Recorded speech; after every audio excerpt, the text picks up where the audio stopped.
नेपाल के फैसले की गूंज भारत, बांग्लादेश, पाकिस्तान, अफगानिस्तान तक पहुंची। नेपाल के नए और युवा प्रधानमंत्री बालेन शाह ने एक ऐसा फैसला लिया है जिसने भारत समेत सभी पड़ोसी मुल्कों में हलचल पैदा कर दी है। सदियों पुराने कलंक की जो दीवार कोई प्रधानमंत्री हिला तक नहीं पाया, उसे गिराने की कोशिश में बालेन शाह लगे हैं, जिसने भारत में दलितों के बड़े नेताओं के ऊपर भी एक नैतिक दबाव पैदा कर दिया है। क्योंकि बालेन शाह सरकार ने सदियों तक अत्याचार झेलने वाले दलितों से माफी मांगने का फैसला लिया है। अगले 15 दिनों में औपचारिक तौर पर माफीनामा जारी होगा ताकि सामाजिक न्याय, शिक्षा, रोजगार में समान मौका मिले। 100 दिन की शासन सुधार कार्य योजना के तहत एक सुधार कार्यक्रम भी शुरू होगा ताकि समावेशी पुनर्वास, ऐतिहासिक मेल मिलाप हो सके। साल 2006 में नेपाल ने खुद को छुआछूत मुक्त राष्ट्र घोषित किया था। 2011 में भेदभाव अपराध भी बना, पर भेदभाव के मामले नहीं रुके। आज भी वहाँ दलितों की हालत ठीक नहीं है, जबकि आबादी के लिहाज से उनकी हिस्सेदारी करीब 13% है। बड़े पदों पर आज भी वहाँ दलितों की संख्या बेहद कम है। कुछ ऐसा ही हाल बाकी पड़ोसी मुल्कों का भी है। पाकिस्तान में दलितों की संख्या करीब 8 लाख से ज्यादा है और आज भी हाथ से मैला ढोने, सीवर की सफाई और चमड़े का काम करते हैं। उनके साथ जातिगत और धार्मिक दोनों भेदभाव होता है। बांग्लादेश में करीब 60 लाख दलित रहते हैं, जो आज भी सामाजिक और आर्थिक रूप से बेहद पिछड़े पायदान पर हैं। ये भी पाकिस्तान के दलितों की तरह उपेक्षित हैं। श्रीलंका में जात व्यवस्था उतनी गंभीर नहीं दिखती, लेकिन वहाँ भी कुछ समुदायों को मंदिरों में प्रवेश नहीं मिलता। जबकि भारत में भी दलितों के साथ भेदभाव के आरोप लगते रहे हैं, लेकिन यहाँ साल 1990 से ही SC/ST एक्ट लागू है। 1950 से ही छुआछूत अपराध बना हुआ है। बावजूद उसके नगीना से सांसद चंद्रशेखर संसद में मांग उठाते हैं कि भारत की संसद को भी नेपाल की सरकार की तरह सदियों से अत्याचार झेल रहे दलितों से माफी मांगनी चाहिए। सभापति महोदय, नेपाल में नई सरकार बनी, उन्होंने कहा हम दलितों से सार्वजनिक रूप से माफी मांगेंगे कि जो हमने उनके साथ अन्याय किया। ये सदन कब उनसे माफी मांगा जिनके साथ हजारों साल अन्याय हुआ और आज भी उनको रोटी, कपड़ा, मकान। हालांकि नेपाल और भारत की स्थितियां अलग अलग हैं। यहाँ कई दलित नेता राष्ट्रपति से लेकर उप प्रधानमंत्री तक की कुर्सी तक पहुंचे। रामनाथ कोविंद से लेकर जगजीवन राम तक इसके बड़े उदाहरण हैं। यूपी में मायावती पहली दलित महिला मुख्यमंत्री भी बन चुकी हैं। यहाँ का संविधान दुनिया भर को सीख देता है। औपचारिक माफी भले ही किसी सरकार ने नहीं मांगी, लेकिन नेपाल और भारत की हालत में काफी अंतर है। ये बड़े बड़े जानकार मानते हैं। अभी तो भारत की संसद में मनोज झा जैसे नेता ठाकुर का कुआं कविता सुनाते हैं और दलित नेता भी इसकी तारीफ करते हैं। चूल्हा मिट्टी का, मिट्टी तालाब की, तालाब ठाकुर का, भूख रोटी की, रोटी बाजरे की, बाजार खेत का, खेत ठाकुर का, बैल ठाकुर का, हल ठाकुर का, हल की मूठ पर हथेली अपनी, फसल ठाकुर की, कुआं ठाकुर का, पानी ठाकुर का, खेत खलिहान ठाकुर के, गली मोहल्ले ठाकुर के, फिर अपना क्या, गांव, देश, शहर। और मैं फिर से क्लैरिफाई करता हूं, वो ठाकुर मैं भी हूं, वो ठाकुर संसद में है, वो ठाकुर विश्वविद्यालयों में है, वो ठाकुर विधायिका को कंट्रोल करता है। इस ठाकुर को मारो जो हमारे अंदर है। चूंकि बालेन शाह एक नई परंपरा की नींव रख रहे हैं, इसलिए उनकी इस नीति पर कई देशों में अलग अलग मांग उठ रही है। ऐसे में चंद्रशेखर की मांग पर आप क्या कहेंगे? अपनी राय जरूर दें, क्योंकि सवाल राष्ट्र सवाल। 4 दिन में 14 फैसले से हिलाई नेपाल की व्यवस्था, खुद विद्रोही फिर विरोध पर बैन क्यों?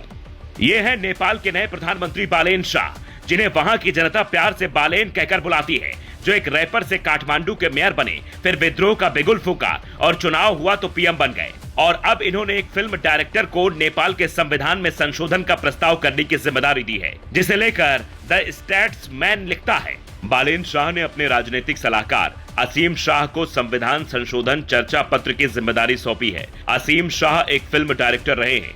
क्या एक फिल्म डायरेक्टर संविधान संशोधन प्रस्ताव की भूमिका सही से बना पाएंगे? हालांकि इनके साथ कई और जानकार भी होंगे जो इन्हें राय देंगे, पर यह कहा जा रहा है कि फिल्म डायरेक्टर अगर संविधान समीक्षक बनेंगे और रैपर को प्रधानमंत्री की जिम्मेदारी मिलेगी, तो फिर देश के संविधान संशोधन भी फिल्मी दुनिया वालों के हिसाब से ही होंगे। लेकिन नायक फिल्म के अनिल कपूर की तरह तड़ातड़ फैसले लेने वाले बालेन शाह को समझने में लगता है विरोधी अब भी भूल कर रहे हैं, वरना केपी शर्मा ओली जैसे व्यक्ति को पद से हटाना बेहद मुश्किल था, जो बालेन शाह ने करके दिखाया। और शपथ के बाद पहली ही कलम से केपी शर्मा को जेल भी भेज दिया, जिस पर अब सवाल उठने भी शुरू हो गए हैं।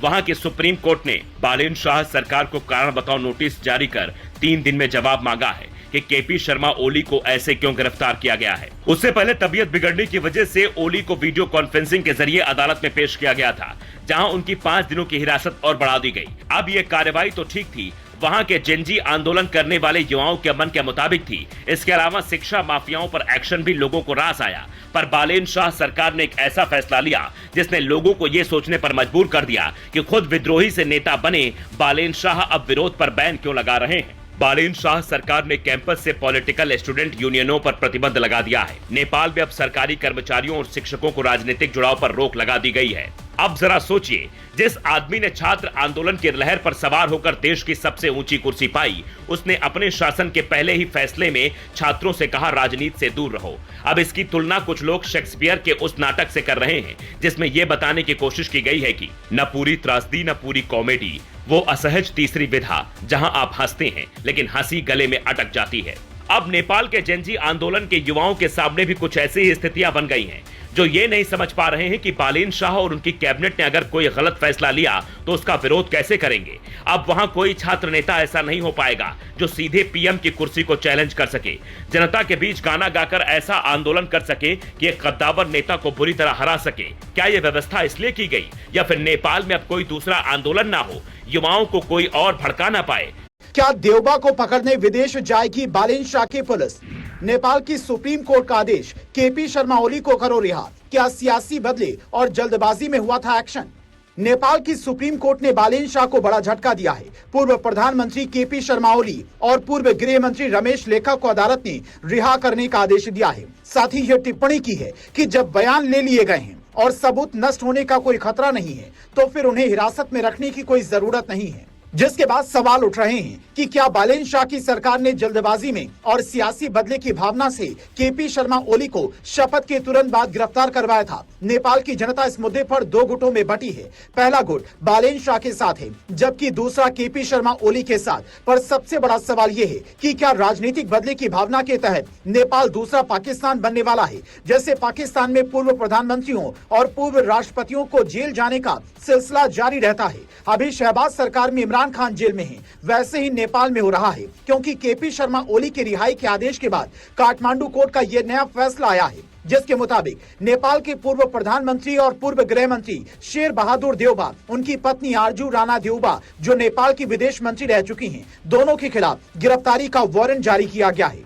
फिलहाल ये दोनों विदेश में हैं। जानकारी के मुताबिक पहले इलाज के लिए इन दोनों ने सिंगापुर की फ्लाइट पकड़ी थी और उसके बाद जब नेपाल में चुनाव हुए और इन्होंने हिस्सा नहीं लिया तो वापसी ना करने का भी फैसला कर लिया था। उसके बाद सिंगापुर से ये दोनों पति पत्नी हांगकांग चले गए। अब नेपाल की पुलिस इंटरपोल की मदद से इन्हें वहां से लाने की तैयारी में जुट सकती है। इनके ऊपर मनी लॉन्ड्रिंग का आरोप है। इनके खिलाफ नेपाल के युवाओं का गुस्सा जेनजी आंदोलन के वक्त सबसे ज्यादा देखने को मिला था। जब इनके घर में घुसकर युवाओं ने इन्हें पकड़ लिया था, इन्हें चारों तरफ से घेर कर लात मुक्के बरसाने शुरू कर दिए थे। अगर वहां पर वक्त रहते सेना के जवान नहीं पहुंचते तो शायद शेर बहादुर देउबा को उस वक्त वहां की जनता नहीं छोड़ती। बंद मजबूत या बढ़ेगा विवाद? बांग्लादेश को भी आई अक्ल, नए प्रधानमंत्री ने बदली रणनीति। कहानी सुन करेंगे सल्यूट। ये है नेपाल के विदेश मंत्री शिशिर खनाल, जो इन दिनों मॉरिशस में 9वें हिंद महासागर समिट में शामिल होने पहुंचे हैं, जहां उन्होंने ये कहा कि नेपाल के नए प्रधानमंत्री बालेन शाह भारत दौरे पर जा सकते हैं। प्रधानमंत्री मोदी ने शपथ ग्रहण के दौरान ही उन्हें भारत आने का न्योता दिया था, जिसके बाद ये खबर आती है कि बालेन शाह ने इस दौरे से पहले एक शर्त भी रखी है। वो चाहते हैं कि ये मुलाकात सिर्फ फोटो सेशन या औपचारिक दौरे की तरह न रहे, बल्कि इसमें कोई बड़ी डील हो जिसमें दोनों देशों का हित हो। अब भारत तो नेपाल का हित ही चाहता है, क्योंकि अगर वो चीन की तरह सोचता तो इसे जरूरत के हिसाब से अनाज, दवाएं और यहाँ तक कि डीजल पेट्रोल नहीं देता, बल्कि जिनपिंग की साम्राज्यवादी नीतियों की तरह काम करता। यही वजह है कि चीन के खिलाफ नेपाल में गुस्सा है। चीन के इशारे पर चलने वाले केपी शर्मा ओली से जनता नाराज है और युवा प्रधानमंत्री बालेन शाह से वहाँ की जनता को काफी उम्मीदें हैं। इसीलिए जब वो हिंदुस्तान के दौरे पर आएंगे तो ऊर्जा क्षेत्र के अलावा आईटी सेक्टर में बड़ी डील होने की उम्मीद है। बालेन शाह का चुनावी वादा नेपाल को आईटी हब बनाने का है, जिसमें इंडिया की भूमिका बड़ी हो सकती है। यहाँ के बड़े बड़े संस्थानों से कोई बड़ी डील हो सकती है, जिससे वहाँ के लोगों को बम्पर रोजगार भी मिल सकता है। आसान भाषा में कहें तो हिंदुस्तान के 90 के दशक में जो कंप्यूटर क्रांति राजीव गांधी लेकर आए थे, कुछ ऐसी ही तकनीकी क्रांति बालेन शाह नेपाल में लाने की कोशिश में जुटे हैं। पर क्या ये संभव हो पाएगा? क्योंकि नेपाल से भारत के रिश्ते जहाँ बेटी रोटी के हैं, तो वहीं केपी शर्मा ओली की सरकार के वक्त काला पानी, लिपुलेख, सीमा विवाद से लेकर कई मुद्दों पर तल्खियां भी रही हैं। यहाँ तक कि बालेन शाह भी पहले ग्रेटर नेपाल का ख्वाब देख रहे थे, लेकिन अब उन्हें समझ आ गया भारत को साधना जरूरी है। क्योंकि नेपाल में उन्होंने कम्युनिस्ट समर्थक ओली की सत्ता उखाड़ फेंकी है, इसीलिए वो चीन से पहले भारत आकर नया संदेश देने की कोशिश में है।